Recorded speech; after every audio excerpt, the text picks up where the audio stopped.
네, 이렇게 치아 건강 이야기도 들어봤습니다. 잇몸병, 그중에 치주염 이야기 들어봤는데요. 보니까요, 당뇨라든가 고혈압처럼 꾸준히 관리하고 조절을 하면은 나아질 수 있는 단계도 있다고 하니까 초기에도 잘 잡아보시기 바라겠고요. 만약 심화된다고 하면은 꼭 치아 건강 지키기 위해서 치료까지 고려해보시기 바랄게요. 네.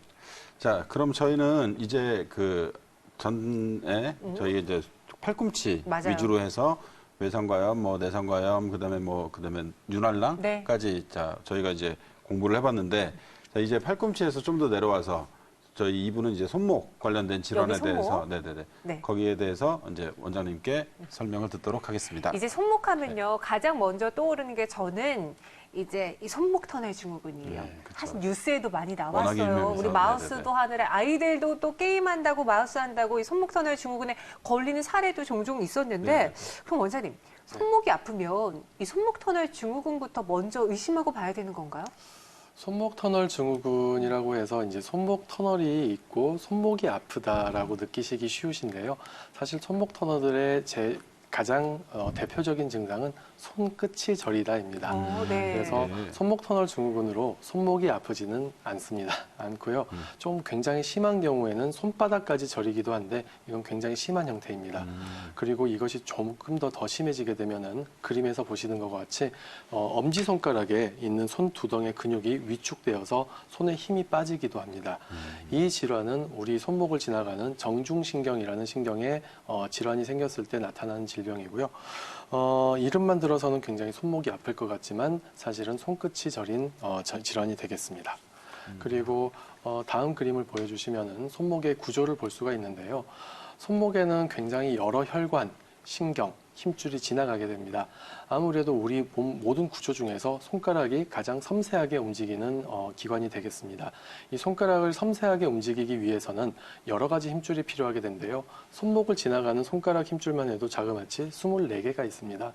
이 24개들이 이제 꼬이고 서로 부딪히고 이러면 기능에 지장을 많이 받으니까 각각 칸막이가 잘 쳐져 있고요. 각각 방에서 서로 따로따로 움직이게 됩니다. 근데 어떤 칸에는 신경과 힘줄이 같이 지나가게 됩니다. 정중신경이라는 신경은 손가락을 구부리는 힘줄과 같은 방을 쓰고 있고요. 그래서 제가 이렇게 사실 지금도 이렇게 손가락을 움직일 때마다 정중신경은 이 손가락 움직이는 힘줄에 밀려서 이리 밀렸다가 저리 밀렸다가 하면서 치이게 됩니다. 실제로 환자를 보면서 제가 초음파를 손목에 대놓고요. 실시간으로 힘줄과 신경이 움직이는 모습을 보면은 손가락을 움직여 보세요라고 하면 이 손가락을 움직이는 힘줄들이 정중신경을 마치 때리는 그런 모습을 볼 수가 있게 됩니다. 그리고 이렇게 때리는 자극이 계속 누적이 되다 보면은 안 그래도 예민한 신경 조직인데 이런 작은 자극이라도 누적이 되면은 병이 생기게 됩니다. 네, 그렇군요. 아무래도 컴퓨터를 많이 쓰신다든지 손을 많이 쓰신다든지 뭐 아까 목수 얘기도 잠깐 나오긴 했었는데 손을 아무래도 많이 쓰시는 분들이 손목 터널 증후군이 아무래도 많이 생기겠죠? 그게 아무래도 어떤 영향이 더 있을까요? 예, 당연히 손을 많이 쓰시는 분들이 이 정중신경이 자극을 받을 확률이 아주 높습니다. 대표적으로 손가락을 많이 쓰는 직업이 뭐가 있을까요? 타이핑입니다. 하루 종일 타이핑을 치다 보면 손가락을 계속 움직이게 되고요. 이 손가락을 움직일 때마다 방금 말씀드린 것처럼 정중신경은 자극을 받습니다. 이 자극이 누적돼서 정중신경에 병이 생겨서 손목 터널 증후군이 되기도 하고요. 그리고 두 번째로는 이건 주로 남성들한테서 생기는 형태인데요. 진동이 생기는 공구, 예를 들면 해머드릴이나 샌딩 기계나 이런 기계들을 많이 사용하시는 분들에게 많이 생기기도 합니다. 이런 기계들을 손으로 꽉 잡고 일을 하시게 되는데 이 손으로 꽉 잡으면 또 근육이 단단해지게 되고 이 진동이 모두 신경으로 전달이 되게 됩니다. 그러면 이 신경에 또 자극이 누적이 되게 되고 그러면 정중신경이 자극을 받아서 손목 터널 증후군이 생기기도 합니다. 좀 마지막으로 또 따져보면은 임신, 폐경, 당뇨, 그리고 갑상선 질환, 류마티스 관절염, 그리고 또한 가장 좀 굉장히 심한 과체중 등과 같은 병에서는 우리 연부 조직이 굉장히 부풀게 돼요. 부종이 생겨서 손목과 그 손목 안에 있는 구조들을 눌러서 정중신경이 자극을 받게 되고 이 때문에 손목 터널 증후군이 생기기도 합니다.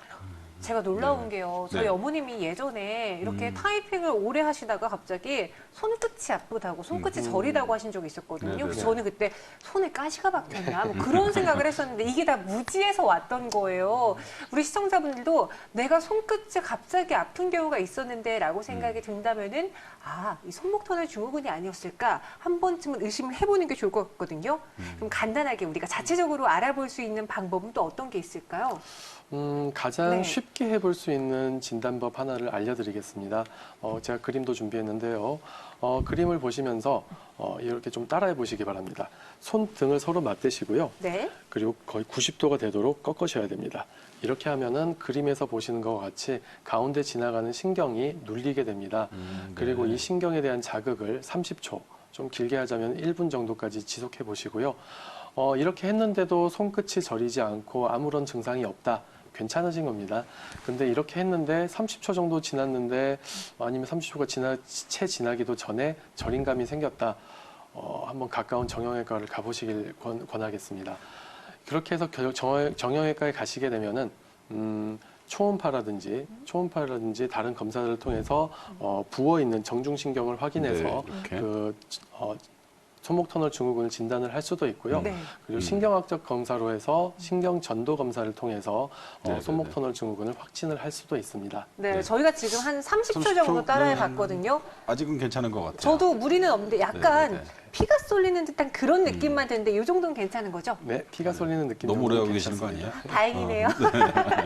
네. 근데 이제 우리가 확진이 어쨌든 뭐 이런 간단한 검사가 됐던 뭐 신경 전도 검사가 됐던 이런 거를 통해서 진단이 되면 이제 네. 치료를 해야 될 텐데 네. 이 역시도 뭐 초기에는 아무래도 간단한 약물 치료나 이런 걸로도 가능하겠죠? 네, 맞습니다. 초기에는 신경의 부종을 뺄 수 있는 약물 치료, 그리고 주사 치료, 물리 치료 등으로도 쉽게 호전이 될 수가 있겠습니다. 그리고 더 중요한 것은 정중신경이 자극을 받는 행위들을 피하는 것입니다. 예를 들어 아까 타이핑을 많이 치게 되면은 정중신경이 자극을 받을 수가 있는데요. 아무래도 이렇게 손목을 꺾은 자세에서 우리가 이 검사를 하는 만큼 손목이 꺾은 자세에서 타이핑을 치시게 되면은 더 많은 자극을 받습니다. 그래서 손목 받침대를 사용해서 손목을 최대한 이렇게 일자로 펴진 상태를 유지한 채로 손을 많이 쓰시게 되면은 그나마 정중신경이 자극을 받는 것을 피할 수가 있게 됐습니다. 그리고 이게 사람마다 손목의 두께도 다르고 그리고 손가락의 길이도 다 다릅니다. 그래서 자신한테 맞는 높이의 손목 받침대를 여러 개를 시도해 보셔서 가장 편한 자세가 되시는 것을 찾아보시길 권해드립니다. 혹시 뭐 네. 손목이 두껍거나 뭐 얇거나 이러한 신체적인 차이로 인해서 더 잘 걸리거나 그런 건 없나요? 그렇진 않습니다. 아. 이제 겉으로 봐서 두꺼운 거는 네. 큰 의미가 없고요. 근데 속으로 봐서 아까 잠깐 말씀드렸는데 네. 심한 과체중이라든지 당뇨라든지 뭐 임신을 하셨다든지 이렇게 해서 내부에 연부 조직이 부종이 생기게 되면은 그 부종 덕분에 손가락이 움직일 때 생기는 그 충격이 정중신경으로 더 잘 전달이 되게 됩니다. 그런 경우에는 손목 터널 증후군이 더 쉽게 생길 수가 있겠지만 겉으로 봐서 손목이 두껍다고 해서 생기지는 않을 것 같습니다. 네, 제가 급 질문을 드렸는데 역시 오. 전문가입니다. 당황하지 않으시고 큰 차이가 없다. 그것은 중요하지 않다라고 말씀해 주셨고요. 그럼 만약에 부득이하게 우리가 좀 손에 그러니까요. 수술을 해야 된다라고 하면 일정 기간 동안 손을 못 쓰는 건지 사실 이거는 우리 현대인들에게 굉장히 중요한 일이거든요. 네, 중요한 일이죠. 네. 아무래도 이 병이 생기시는 분들이 손을 많이 쓰시는 분들이다 보니까 네. 이 병에 대해서 간혹 수술을 하게 되면은 가장 처음 받는 질문이 그겁니다. 선생님, 저 그럼 언제 다시 일을 할 수가 있겠나요? 이 질문을 네. 가장 많이 받게 되는데요. 그림을 잠깐 보여주시죠. 제가 준비한 그림을 보시면은 그래도 이 수술이 그렇게 큰 수술은 아니구나라고 알 수 있으실 것 같습니다. 아까 손가락을 움직이면서 그 힘줄들이 정중신경을 때린다고 말씀드렸는데요. 그 방 자체를 넓혀주는 겁니다. 우리 아이 10명을 좁은 방에 넣어놓으면 서로 막 부딪히고 난리 나는데 네. 그 방을 굉장히 넓혀버리면은 서로 쉽게 놀 수가 있잖아요. 비슷한 방법을 쓰는 겁니다. 손목 터널, 그러니까 아까 그 힘줄과 정중신경이 지나가는 그 공간을 넓혀주는 건데요. 그 위에 있는 인대를 잘라버립니다. 잘라버리면은 그 인대가 터지면서 공간이 굉장히 넓어지게 되고요. 이런 식으로 간단하게 치료가 될 수 있겠습니다. 이렇게 간단하다 보니까 이틀 정도면은 그렇게 힘이 많이 가지 않는 일상생활은 가능하겠습니다. 타이핑 정도는 가능할 것 같습니다만 좀 무리는 있겠고요. 하시다 보면 좀 많이 불편은 하실 것 같습니다만 가능은 하겠습니다. 그리고 어느 정도 좀 많이 회복을 해서서 약간 무거운 것도 들고 하시려면은 한 2주 정도의 시간이 걸리게 되겠고요. 아예 병이 생기기 전에 아주 건강한 손목 상태로 돌아가는 데는 그래도 한 8주 정도의 시간이 걸리게 되겠습니다. 네. 너무 걱정하지 네네네. 않으셔도 될 것 같고요. 손목에서 발생할 수 있는 또 다른 증상 알아볼게요. 우리 원장님도 수술하면서 손 많이 쓰잖아요. 그렇죠, 아무래도. 혹시 이렇게 손 움직이실 때 뚝뚝 네. 소리 나세요? 이거 말고요? 아, 그거 말고요. 갑자기 왜 이렇게 무섭게 하세요, 원장님? 아, 아니신가 봐요. 우리 원장님은 다행히 네. 움직였을 때 네. 뚝뚝 소리는 안 나는 그렇진 것 않아요. 같은데 네, 다행입니다. 오래 수술하실 수 있겠어요. 그런데 간혹 이런 환자분들도 있다는 거죠. 그럼 네. 이 심각한 단계까지 온 거예요? 사실 손목에서 나는 소리보다는 네. 손가락에서 나는 소리를 좀 더 흔하게 손사시가 이거 한 손가락이요? 거라니까. 호소하시는 것 같습니다. 네. 이 방아쇠 손가락이라고 혹시 네. 들어보셨을지 모르겠는데요. 네. 손가락이 뚝딱거리면서 움직이는 모양이 흡사 방아쇠를 당기는 모양하고 비슷하다 해서 방아쇠 손가락이라는 별명이 붙은 질환입니다. 이 질환은 사실은 병은 손가락 그 바닥 부분에 힘줄이 움직이는 부분에 있는데 대부분 손가락이 뚝딱거려요. 또는 손등이 아파요. 손가락 등 쪽이 아파요 라면서 병원을 찾으시는 분들이 꽤나 많습니다. 기본적으로 손가락을 움직이는 힘줄들은 중간중간 손가락뼈에 잘 고정이 되어 있습니다. 그래야 힘줄이 당겨졌을 때 손가락이 자연스럽게 굽혀지게 되고요. 그렇죠. 옆에 오른쪽을 보시면은 그 힘줄을 잡아주는 고리가 손상된 모습을 표현을 해놓은 건데 네. 이렇게 이 고리가 손상이 되게 되면은 힘줄을 당겼을 때 손가락이 굽혀지는 게 아니라 힘줄이 팽팽해지기만 하고 손가락은 다 굽혀지지 않는 현상이 일어나게 됩니다. 네. 이렇게 우리 손가락은 굉장히 좀 세밀한 구조를 가졌는데 이렇게 세밀한 구조 중에서 어떤 것이 고장이 나기도 합니다. 이 고리에 고장이 나는 것이 방아쇠 손가락이 되겠습니다. 네, 네, 이 고리가 특히 손가락을 너무 많이 썼을 때 쥐는 힘을 너무 많이 썼을 때 이 고리가 손상이 되게 되고요. 더불어 힘줄이 부어서 저 그림에 표현이 되어 있습니다. 그림의 오른쪽을 보시면 손가락을 폈을 때 이 힘줄이 부은 부분이 고리를 넘어가게 되고 다시 굽히려면은 그 고리를 다시 넘어가야 되는데 이 과정에서 힘줄이 걸려서 뚝뚝 거리는 느낌이 들거나 아니면은 손가락이 걸리는 느낌이 들거나 아니면 아예 펴지지 않거나 굽혀지지 않는 증상들이 나타나게 되겠습니다. 네, 그러면 평소에 증상도 좀 같이 알아봤으면 좋겠는데 네. 이게 뚝뚝 하는 거 말고 아니면 또 어떤 증상이 나타났을 때 우리가 방아쇠 손가락을 의심해 볼 수 있다. 뭐 이런 게 있을까요? 좀 정리를 좀 해주시면. 네, 그 정리를 좀 해보았습니다. 네. 그 옆에 표를 좀 보여주시면 좋겠고요. 그 표에 보시면은 첫 번째, 손가락의 초기에는 이 힘줄이 충분히 붙지 않아서 고리를 잘 통과는 하지만 손가락이 굉장히 뻣뻣한 그런 시기를 지나게 됩니다. 특히 이제 주무시면서 그런 염증 물질이 축적되게 되면은 아침에 일어났을 때 손가락이 많이 뻑뻑해요라고 말씀을 하시게 되는데요. 류마티스 관절염과 굉장히 초기 증상이 비슷해서 간혹은 헷갈리기도 합니다. 그리고 이것이 좀 더 진행이 되게 되면은 손가락을 쥐고 펼 때 뭔가 걸리는 듯한 느낌이 듭니다라는 증상이 있고요. 그것이 조금 더 진행을 하게 되면은 손가락이 잘 구부러지지 않거나 잘 펴지지 않는다라고 말씀을 하시기도 합니다. 그리고 그것이 좀 더 진행하게 되면은 손가락을 나는 편다고 다 폈는데 어떤 손가락을 보면은 다 펴지지 않았어요라고 말씀하시는 분들도 계십니다.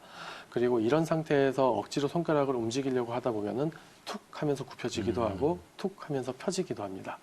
그리고 대부분은 이런 그 툭툭거리는 느낌과 더불어서 통증이 많이 동반되기도 하는데 이런 것이 병이 굉장히 오래되고 또 환자분에 따라서 참을성이 좋으신 분들은 통증은 별로 호소하지 않은데 걸리적거리는 느낌만 듭니다라고 하시는 분들도 계십니다. 네, 이 손가락 부분에서 이제 딱딱 네, 네. 소리가 난다면은 이러한 원인으로 인해서 증상이 나타난다. 네, 네. 자가적으로 판단을 하시던 것도 좋을 것 같고요. 네. 우리가 조금 더 의학적으로 초음파적으로 소견을 또 확인할 수 있다면 어떻게 볼 수 있을까요? 네, 제가 초음파 사진도 같이 준비를 했습니다. 네. 초음파 사진을 보시게 되면은 부풀어 오른 힘줄과 그리고 그 고리까지 같이 부풀어 오른 것을 확인할 수가 있겠습니다. 좌측으로 보이는 것이 그 병이 생긴 힘줄이고요. 네. 우측으로 보이는 것이 병이 생기지 않은 건강한 힘줄입니다. 좌측의 그림을 보시면은 뭔가 동그랗게 까맣게 보이는 부분이 있을 겁니다. 네. 이 부분이 그 힘줄을 잡아주는 고리 부분이 되겠고요. 그 안에 갇혀 있는 것이 힘줄입니다. 근데 정상적인 부분을 보시면은 그 까만 고리가 거의 보이지 않습니다. 이것은 고리가 붙지 않았기 때문인데요. 이런 힘줄은 이렇게 붙지 않은 고리를 잘 통과할 수가 있지만 부어 있는 고리를 통과하게 되면은 통증이 발생하기도 하고 걸리적거리기도 하고 아침에 뻐근하기도 하고 그리고 굉장히 심하면은 툭툭거리면서 힘겹게 저 고리를 통과를 하기도 합니다. 네. 그러면은 초기 증상에는 역시나 네. 비수술 치료부터 네. 우리가 적용을 해볼 수 있잖아요. 네, 어떤 맞습니다. 것들이 있을까요? 비수술 치료로 하면은 우선 힘줄에 생긴 부종과 고리에 생긴 부종을 빼주는 것이 좋겠습니다. 이렇게 하는 데는 약물, 그리고 주사, 물리치료 등으로도 충분히 될 수가 있겠고요. 이 역시 스트레칭을 통해서 평소에 관리를 해주시는 것이 좋겠습니다. 손가락을 이렇게 모아서 누르시게 되면은 그 병이 생긴 힘줄이 굉장히 스트레칭 되면서 늘어날 수가 있게 됐고요. 약간 두께가 줄어들어서 부종을 뺄 수 있는 방법이 되겠습니다. 네. 그리고 또 한 가지 소개를 드리자면은 특히 이제 골프를 치시거나 채를 강하게 쥐어서 이제 손가락에 힘이 많이 들어가시는 분들 같은 경우에는 그런 운동을 하고 나셨을 때 손에 냉찜질을 많이 하셔서 손의 부종을 빨리 빼주는 것이 만성적인 부종이 생겨서 고리가 부어버리는 데까지 진행하는 것을 막을 수가 있겠습니다. 그러면은 수술의 경우에는 네. 아까 손가락이 탁 하고 걸리는 느낌이 있다고 했잖아요. 이 힘줄 부분을 제거하면 되는 건가요? 네, 힘줄 부분이라기보다는 네. 그 힘줄을 둘러싸고 있는 고리 부분을 제거를 하면은 쉽게 치료가 됩니다. 아까 손목 터널 증후군에서 천정에 있는 인대를 열어줘서 해결을 한다고 말씀드렸는데요. 이것도 똑같습니다. 그림도 준비해놨는데요. 방아쇠 손가락 수술을 보시게 되면은 이 손가락을 잡고 있는 고리의 윗부분을 열어주게 됩니다. 이 윗부분을 열어준다고 해서 그렇게 크게 손가락 기능에 지장이 있지는 않습니다. 그래서 이 수술을 하고 나면은 굉장히 쉽게 손가락이 움직이게 되고요. 회복도 굉장히 빠릅니다. 손목 터널 증후군 수술보다 더 빠른 편이라서 네. 이 수술도 크게 걱정하실 필요는 없으시겠습니다. 네. 근데 이제 아까 말씀하셨던 것 중에 이제 방아쇠 손가락 저희가 지금 그거 하고 있는데 주로 검지에 나타난다고도 하고 뭐 방아쇠 무지라고 그래서 특정적으로 엄지 손가락에 많이 나타난다 이렇게 진단명이 붙어 있는 거로 좀 알고 있는데 네. 저도 이제 뭐 가끔 뭐 아프면 뭐 파스도 붙이고 뭐 테이핑도 하고 좀 그러잖아요. 맞아요. 근데 이제 그 방아쇠 무지 이런 거 어떻게 좀 구분할 수 있을까요? 방아쇠 무지 네. 같은 경우에는 이제 엄지손가락에 이제 무지라는 말이 엄지손가락을 뜻하는 것이라서 엄지손가락에 생긴 경우가 방아쇠 무지가 되겠고요. 그 다음에 사실 가장 흔하게 생기는 손가락은 약지입니다. 네 번째 손가락이 가장 많이 생기게 네. 되는데 이는 해부학적 구조의 기인을 하게 됩니다. 이제 다른 손가락을 움직일 때 약지는 주로 따라서 같이 움직이게 되는데요. 이러다 보니까 힘줄에 대한 자극이 좀 더 많이 집중이 되게 되는 편입니다. 증상은 어느 손가락에 생기든과 관련 없이 치료는 다 똑같습니다. 똑같아서 초기에는 약물 치료, 주사 치료를 하게 되겠고요. 나중에 시간이 지나게 되면은 이 힘줄을 열어주는 수술적 치료가 필요하게 되겠습니다. 네, 그러면은요, 방아쇠 손가락을 또 다르게 부르는 네. 명칭이 있다고 들었는데, 그건 무엇이죠? 아마 어쩌면은 그 득회르뱅 질환을 이야기하시는 게 아닌가 싶은데요. 사실 방아쇠 손가락이라기보다는 그 엄지 손가락을 움직이는 힘줄에 생기는 특수한 형태의 힘줄염입니다. 네. 네네. 사실 방아쇠 손가락이라는 표현도 굉장히 좋습니다. 그게 엄지 손가락을 펴는 힘줄은 다른 손가락을 펴는 힘줄과는 달리 굉장히 비슷한 구조를 가졌습니다. 그래서 네. 저 그림에도 표현이 되어 있는데 엄지손가락을 쭉 따라가다 보면은 얇은 포장지처럼 힘줄을 감싸고 있는 구조가 있습니다. 이 구조가 힘줄을 누르게 되면은 역시 아까 말씀드린 것 같이 똑같은 원리로 힘줄에 염증이 잘 생기게 되고요. 여기 손목, 엄지손가락 쪽 통증이 굉장히 심하게 나타날 수가 있겠습니다. 이것을 스위스 의사인 득회르뱅 씨가 맨 처음 기술했다고 해서 득회르뱅 힘줄염이라는 별명이 붙어 있습니다. 네. 그럼 작아진다, 그러니까 혼자서 내가 이런 득회르뱅 힘줄염이 있는지 알아볼 수 있는 방법은요? 쉬운 방법이 하나가 있습니다. 네. 아, 그래요? 이름은 핑클스타인 검사법이라는 이름이 붙어 있는 검사법인데요. 먼저 주먹을 주시는데 엄지를 말아서 엄지를 손가락 안에 넣어서 이렇게 주먹을 주시게 되겠습니다. 그리고 그림을 보시는 것과 같이 이 손목을 아래로 당겨 보십시오. 아래로 당겼는데 이 위쪽이 아프다. 이 엄지손가락 쪽에 있는 이 힘줄 같은 게 아프다. 그러면은 이 병을 좀 의심해 볼 수가 있겠습니다. 이 병이 의심이 되면은 물론 이것도 초음파 검사라든지 다른 검사를 통해서 확진을 하게 되고요. 이 병이 얼마나 오래되었느냐, 그리고 얼마나 아프시느냐, 얼마나 자주 아프시느냐에 따라서 치료 방법을 결정하게 됩니다. 네, 그러면은 우리 팔꿈치 그리고 네. 오늘 손목 건강에 대해서 이야기를 나눠봤잖아요. 네. 이 건강을 해치지 않게 할 수 있게 자제해야 하는 행동은 또 어떤 것이 있는지 정리를 해보죠. 기본적으로 이런 질환들은 모두 다 많이 써서 생기는 병입니다. 그래서 사실 많이 안 쓰는 것이 가장 좋다고 저도 진료 시간에 항상 이야기를 드리는데요. 직업상 거의 불가능한 경우가 많았습니다. 그래서 이런 동작을 하고 스트레칭만 하면 참 좋겠지만 현실적으로는 어려워 보입니다. 안 쓸 수가 없으니까 현명하게 사용하는 것이 가장 좋겠습니다. 네. 자동차를 예를 들면은 급발진, 급제동 이런 것을 하지 않는 것이 가장 차를 잘 관리하는 방법이라고 아실 텐데요. 힘줄도 마찬가지입니다. 0에서 100까지 갑자기 힘을 쓰지 마시고요. 이 수건을 짜시더라도 0, 10, 20, 30, 40, 50 가면서 천천히 쓰시는 것이 가장 좋을 것 같습니다. 네, 이렇게 오늘 김방현 원장님과 네. 함께 팔꿈치 건강, 그리고 손목 건강, 네. 손 건강 지킬 수 있는 방법에 대해서 전해드렸습니다. 잘 참고해 보시기 바라겠고요. 내가 이런 질환이 있는데 하면은 가까운 병원에 내원해서 네. 자세하게 진단 받아보세요. 네. 네, 오늘 준비한 소식은 여기까지고요. 다음 주 이 시간에 또 찾아오도록 하겠습니다. 함께해 주신 여러분 고맙습니다. 네, 감사합니다.